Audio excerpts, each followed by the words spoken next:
Hello and welcome to our discussion today. We want to focus on training implementation in our discussion session today. And our focus will be on the implementation approach. We'll look at the in-house program, how to implement an in-house training program. And then we'll examine the logistical and physical arrangements for the training sessions, as well as discuss some tips for effective implementation. So these will be our focus areas in the discussion, right?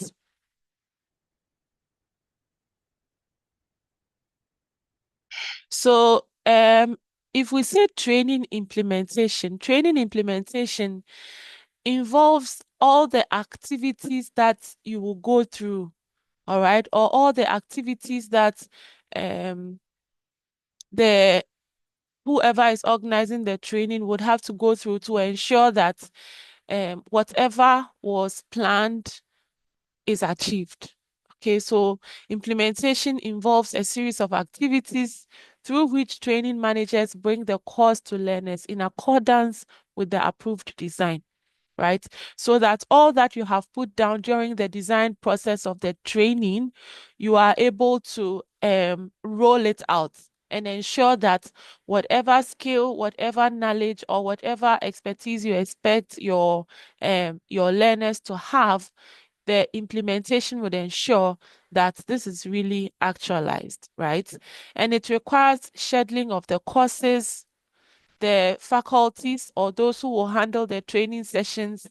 You will have to consider the equipment that are needed, the service providers, okay? Service providers, and then you also need those who are going to help with provision of support for whichever venue you are going to use for the training, and then ensuring that there's actually a smooth flow of activities according to the plan that you put down for the training session, right? In some organizations, you have the implementation also involving marketing of the program. All right, so that if a training session has been scheduled for a particular department or a group of people, a part of the implementation will involve marketing the program to ensure that all the people who are expected to attend actually attend. All right. So it involves marketing of the program and ensures that the adequate number of people are nominated and get to attend the training session. So marketing in this context means promoting the course or promoting the training on an ongoing basis to the intended learners. So for example, if it is in the setting of an organization, there will be regular emails that are sent to the targeted audience. So the specific group of people who are supposed to undertake the training get to receive regular emails that will remind them or that will give them information about the training sessions. Okay. So in this context, the marketing means promoting the course on an ongoing basis to the intended learners. And usually this marketing is handled by publishing maybe the course content, the catalog, and regularly sending out targeted emails and flyers, okay, to the intended learners to ensure that one, they do not forget, and to also ensure that the awareness for the training program is high. Okay. And for some people, they need some of these communications so that their supervisors will allow them to attend the training sessions. Otherwise, they may not show up for the training. So in some cases, a part of the implementation also involves marketing of the course content or marketing of the entire training program. So for the implementation approach, a training program can be implemented in three major ways. All right. You can either have an in-house approach or outsource it to a third party, or you can have a blend of the two where you have a hybrid approach, right? If you are outsourcing, then it is a buying approach. We call it the buying approach. What it means is that you are outsourcing the training program to a third party. Okay, then the second option is the making option, which is also referred to as the in-house approach.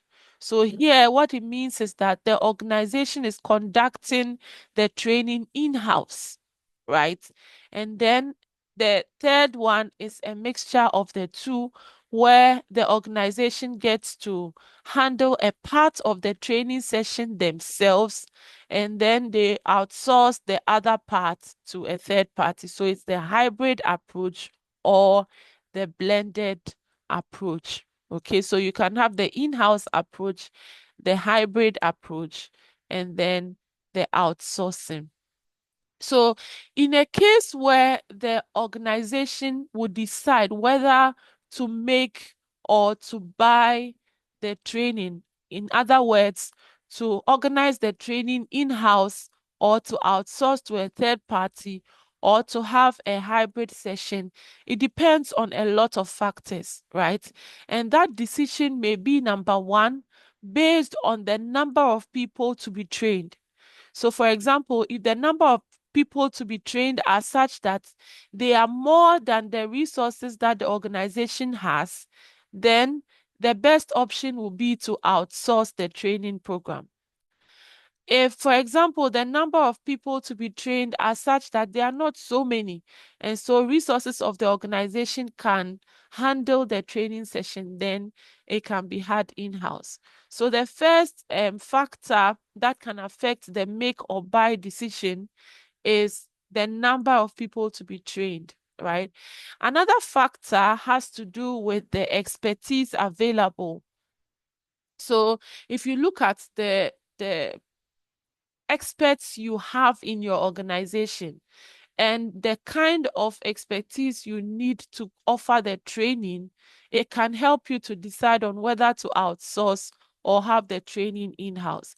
So in this case, if you have an experienced person who can handle the training in-house, then there's no need getting someone externally to handle the training. All right. On the other hand, if you do not have the required expertise to handle the training, then you may have to look outside for the training session. Another factor has to do with the cost. Okay, so in deciding whether to make or to buy a training implementation, to whether to make or to buy the training for your employees or for the intended group of people, most organizations tend to conduct a cost benefit analysis where you check how much it will cost if the organization does the training itself versus how much it will cost if it is outsourced. So based on the cost plus the benefit of organizing the training in-house against organizing the training externally, right? An analysis of the cost versus the benefits would make the organization decide whether to do it in-house or to outsource. Another factor that will affect the decision making is the nature of the learning, right? It depends on how the course will be delivered. If the content is such that it requires practical training or hands-on learning, and the facilities that would be required are not available on site, on the premise of the organization, then they have to consider an external source where they will have access to the facilities that they need for the training. Okay, so the nature of a particular training session or the nature of the learning or how you intend your trainees to pick up lessons would determine whether the training will be had in-house or it will be outsourced. And then you also have a factor of the infrastructure. okay? That affects the making or buy decision. If you have the required infrastructure available, then of course you may consider having the training in-house. But if the required infrastructure, okay, you need for the training is not available in-house, then you may have to consider outsourcing the training session. And then the last factor to consider is the time available. So you look at the time available to you in putting together the training session. If you have enough time that will allow for a lot of planning, then you may consider an in-house session. But if you have very tight deadlines and very, very close timelines to complete the training, then you may want to outsource so that you can push the organization that you have outsourced the training to work according to the strict timelines that you have. Okay, so these are some factors that will help an organization decide whether to have the training in-house or to outsource the training session. Right. So in implementing an in-house training program, an in-house training program here means that the organization has decided to organize the training by themselves. Okay. If the organization decides to outsource, you realize that there's very little that it will do. But if it has to do the training by itself, right, then the first step is to first block the dates and ensure that the dates for the training program or the dates, if it's more than one day, is blocked. How do you block this? You ensure that the date that you have settled on as an organization is communicated to everyone who has to know about the training session so that they have enough time to plan and so that they also keep those days free. It also helps to inform the managers of the training sessions and the dates that have been assigned so that on the day of training, you don't get the excuse that maybe the trainee is busy or the trainee has been sent on an errand or any of those excuses, right? So the first step is to block the dates. And then number two, you mobilize resources, right? You put together all that you need to implement the training. So training manuals, the materials, all right, everything that you need, you put them together. And then you manage contingencies. As much as you plan for the training sessions, there are things that may be out of control. For example, power cuts. Okay, so as much as you have planned everything, there needs to be you need to put down some contingencies such that if they happen during the training, you have already thought about how to handle them in case they happen, right? So no one will wish that during the training sessions, for example, there are power cuts. But in a case where it happens, you should already have planned for maybe a standby generator so that it does not disrupt the plan for your training on a particular day. So you manage contingencies for the third step, and then you execute the program as it has been planned, right? So basically, this is the training implementation process. You first block the dates. Number two, you mobilize resources. Number three, you manage contingencies. And then the fourth step is to execute the program. Then you look at some logistical arrangements that you make for the training session. The first one has to do with the training site. Okay, the training site here refers to the physical location where the training will be delivered.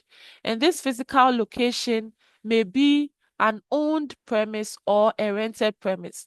But in any case, that is your training site. So if you don't have a premise where you own and can deliver the training, you can think about renting or getting a space to rent for the training. In a case where the place you have is owned, or if you own the place that you are going to use for the training session, what you do, or what you have to note, is that you have to ensure, if it is, for example, if it's a conference room, then you should know that that conference room is not available to only your department. It's available to every member of the organization, right? So you have to check if it is meant for just your training activity, or it is for everybody. If it is for everybody, or it is a multi-purpose auditorium, then you have to go further to ensure that the date you have selected for your training session has not already been booked by another department or by another individual or group of people who want to organize a program. Okay.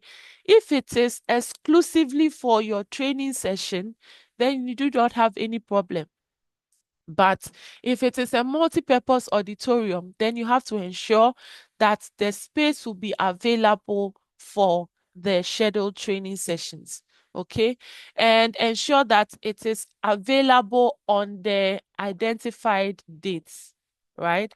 You also have to get to know how to book the venue.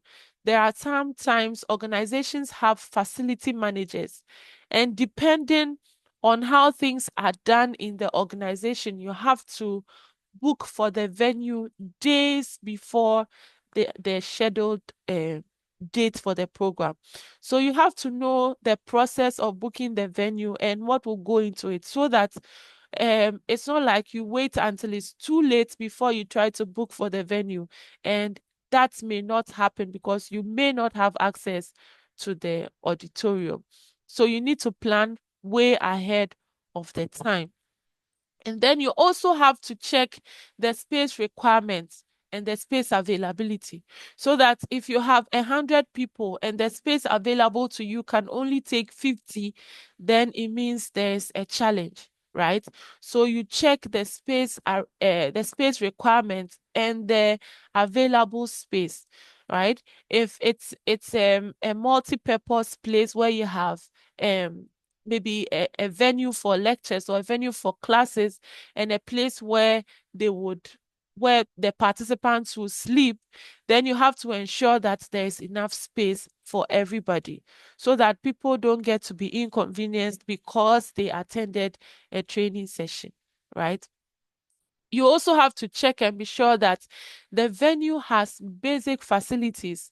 Okay, so catering facilities, lodging facilities. You want to ensure that there are toilets, restrooms, you have audiovisual aids, there are photocopiers around, you have a library around.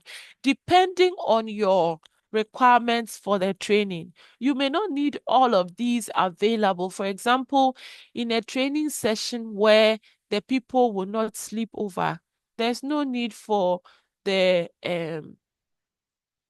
lodging rooms, okay? But if you have a situation where they will sleep over, then you need all of these facilities to ensure that the training is implemented successfully.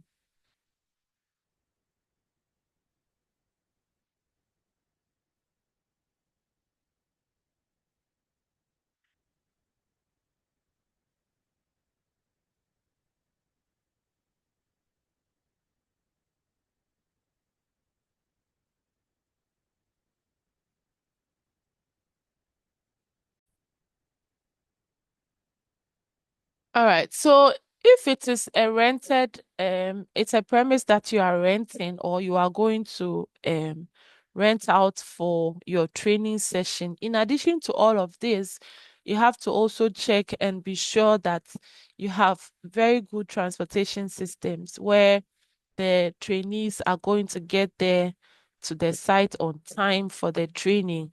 And after the training session, it would also be easy to get them back to the premise or wherever they will go to after the the training program. Okay, so you want to ensure that there are very good transportation facilities available after and before the training sessions, if it is a rented venue. Okay. And if you do not have very good transportation facilities, then it is important to make arrangements for some. so that you do not inconvenience your trainees. All right.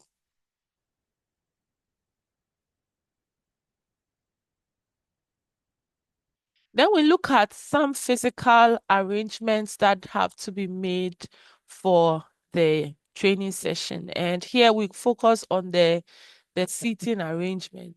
Okay, so for a training session, the seating should be flexible enough to ensure that as and when it is necessary, you rearrange the participants. So in a case where you want participants to be involved, or you want them to do a group activity, you can quickly rearrange the seating and then get them to do group works. And then in a case where they have to work as individuals, they can also be effectively seated to complete their assignments. So the seating arrangements for a training session should be very flexible, flexible enough to allow for quick rearrangements as and when necessary. So we are going to be looking at some types of the physical arrangement. The first one is the U-shaped seating arrangement, right? The U-shaped seating arrangement and then the oval-shaped seating arrangements. I want us to have a look at it. So this is the U-shaped seating arrangement, right? Or it can be an oval shaped seating arrangement. So for the U-shaped or oval shaped, so we can have either the U-shaped and the oval shaped. They are good for sessions where you have just about 25 to 30 people, right? And the advantage here is that you can have the trainees seeing each other, and as they see each other, they're also able to interact with each other.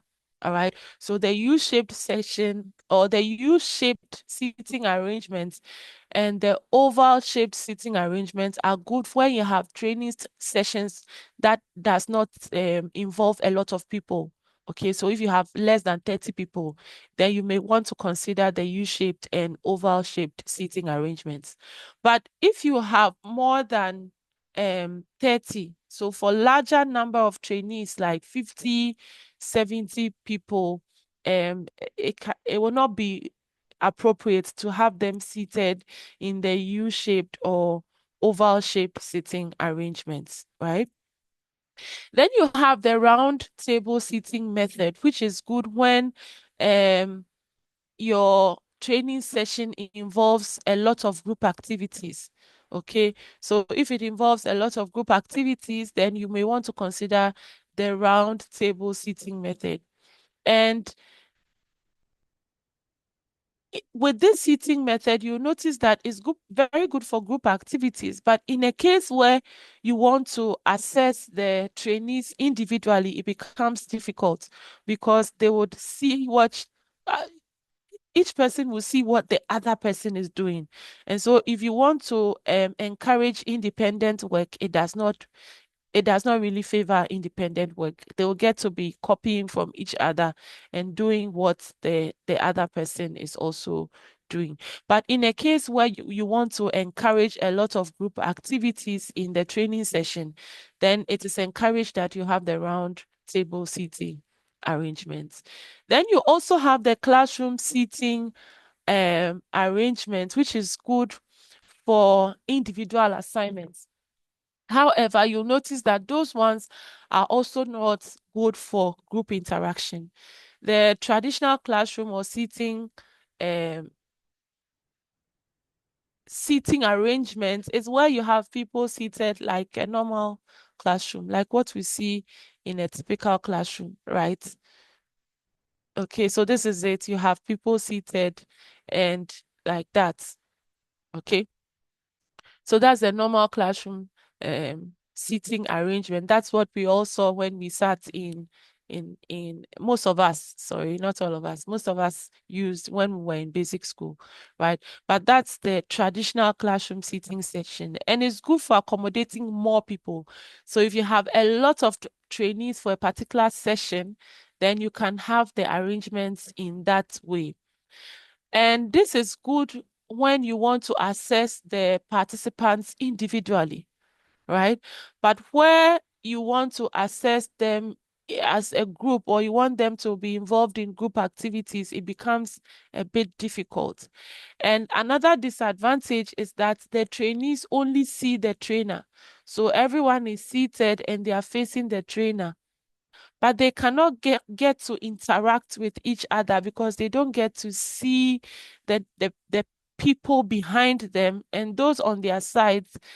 You realize that limitation, the interaction is limited to only those on a particular row, right?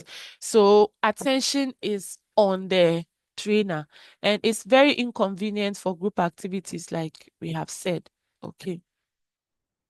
And interaction is also very much limited for the classroom, traditional classroom seating arrangements. Then you have the stadium type of seating, and this can accommodate a lot of people, right? So here, unlike the traditional classroom seating arrangement, the trainees to some extent are able to see each other while interacting, okay? But you realize that even with that one, the interaction is limited to only the people in the row that the participants are seated on. Okay.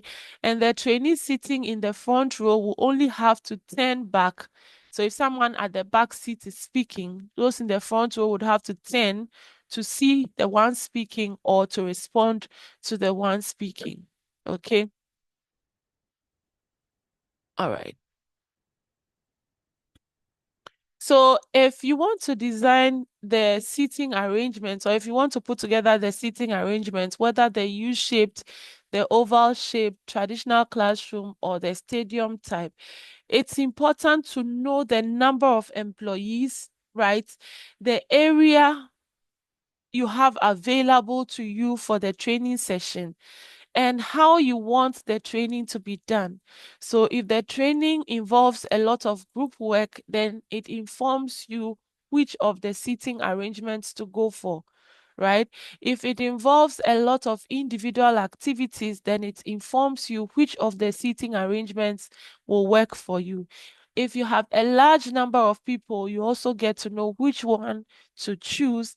And if you have um a very small number. So if you have less than 20, 30, then you know which one to also go for, right?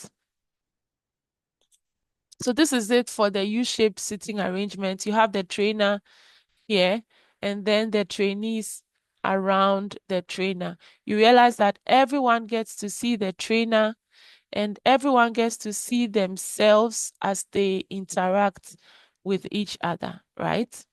And then you have the oval shaped, all right, a little modification of the U-shaped seating arrangement. You have the trainer and then trainees all around. They can interact, right?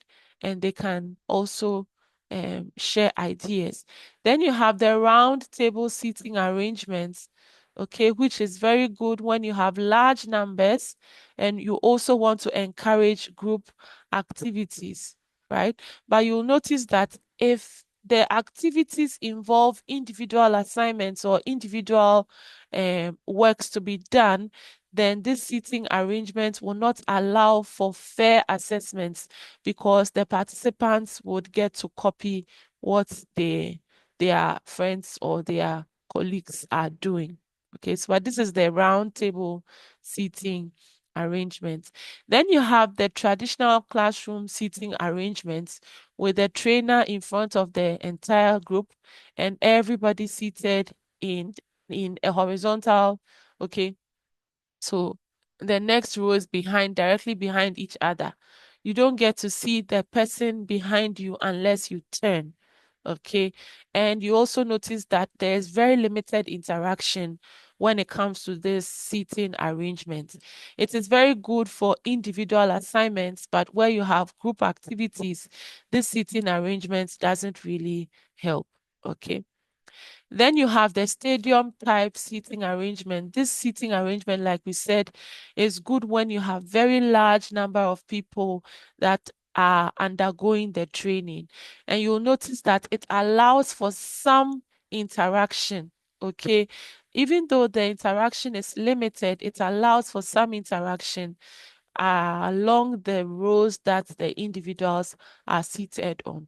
But if someone, for example, at the back is making a contribution, the one in front may have to turn before they get to respond or to interact with what the participant is saying or talking about.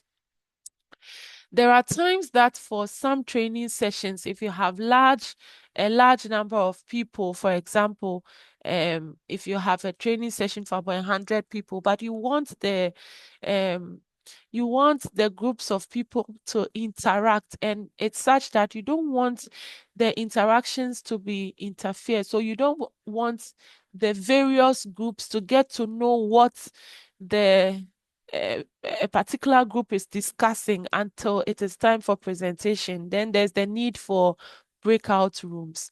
All right. So the breakout rooms are small rooms that are also located in the premise of the training, right? And it's fit for about 10 people. Okay, so up to 10 people. And these are small rooms that are designated for about 10 people to ensure that they have a discussion among themselves without other group members hearing what they are discussing. So where you have confidential assignments or you expect the groups to come up with innovative ideas, that is free of influence from the other groups, then you assign them to breakout rooms so that the discussions are had in the breakout rooms. So breakout rooms can be used by teams of trainees for confidential assignments. So it is important that as you look for a venue for your training session, if some of the activities you will have involve um, these confidential assignments, it's important that you check from the venue if there are breakout rooms. Okay, if some of these breakout rooms are available, and if they are available, you want to check and see if they have the facilities that you would need for your training sessions. If all the infrastructure you need is available, okay, you want to check if it has chairs, if it has charts or boards and projectors to ensure that your training session is effective, okay, especially if you require the breakout rooms. Then you have some modern styles, right? This is the chevron style, and this style provides space for beverages and elbows. So in times or when you have training sessions where you want to allow for the participants to maybe go for snack break and have some beverages or get spaces to put their elbows on while the training session is going on, then it's important to consider the chevron style. Okay, and this type of arrangement is most interactive for large group setups. You see that it's a modification of the typical classroom setting. Okay, so this time, rather than having the seating arrangements um, horizontally, right, you try to tilt it at an angle where people get to see each other. So this chevron style promotes a sense of participation, right? And sometimes you have tables. You can have tables for this arrangement. So the participants are seated here at this angle, and you have a table in front of them. And there are also times that the arrangement can be without tables. So with or without tables, you notice that it is still more interactive than the traditional classroom seating arrangements. Okay. Then you also have the hollow square or rectangle seating arrangements, right? And this seating arrangement is when if training or you are offering training to a group of people where they are all on the same level. It doesn't matter who is the supervisor, who is the subordinate positions do not really matter. So if positions do not really matter, then it's important to have them seated in this arrangements. Okay, so where hierarchy is not an issue, then they can be seated in the hollow square or the hollow rectangle. And this type of physical arrangement encourages the trainees to participate in what is being done. Okay, hands-on, get to practice whatever is being discussed. All right. It's important to note that for an effective training implementation, it is important to get the right trainer, right? And ensure that they are competent enough to deliver the, the content of the training material.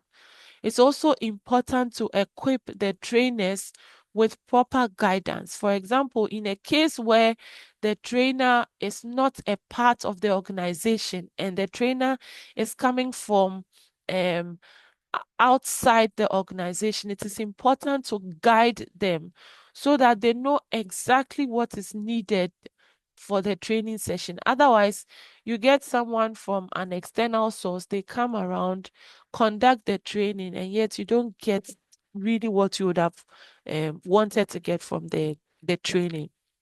So it's important that you select suitable trainers, and as you select them, you equip them with what they need to deliver the session.